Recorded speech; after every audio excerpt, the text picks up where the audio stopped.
Page blanche. Un jour, des hommes se sont approchés de Dieu. « Dessine-nous à quoi tu ressembles. » C'est qu'ils étaient bien empruntés vis-à-vis des religions. Ils avaient bien un livre qui parlait de Dieu, mais ils ne possédaient aucune représentation de celui qu'ils adoraient depuis fort longtemps. Quand on leur demandait « Montre-moi ton Dieu », ils ne savaient pas quoi répondre, et ils essuyaient régulièrement des moqueries et les quolibets de leurs détracteurs. Comment peut-on parler à un Dieu que l'on n'a jamais vu ? C'est donc avec beaucoup d'espoir qu'ils présentèrent leur requête à Dieu.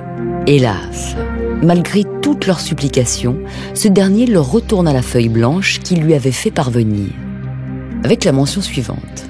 « J'ai bien un crayon adéquat pour faire un croquis, mais manifestement, la feuille est trop petite. Même si j'utilisais mon papier à moi, vous ne sauriez à peine distinguer un poil de mon sourcil, et le monde ne vous servirait même pas de marchepied pour m'arriver à la cheville.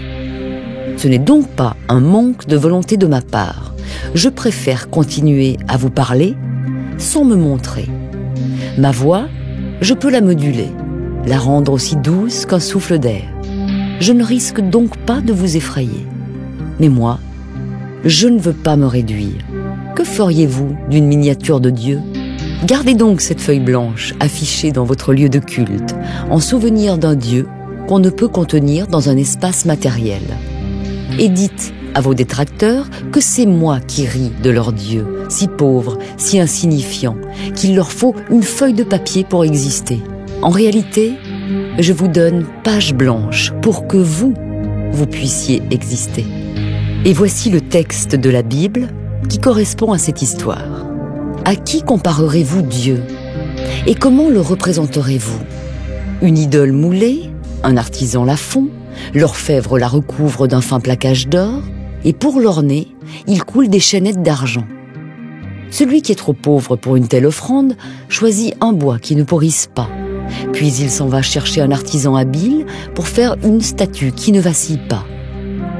Or, pour celui qui siège sur son trône au-dessus du cercle de la terre, ses habitants sont pareils à des sauterelles.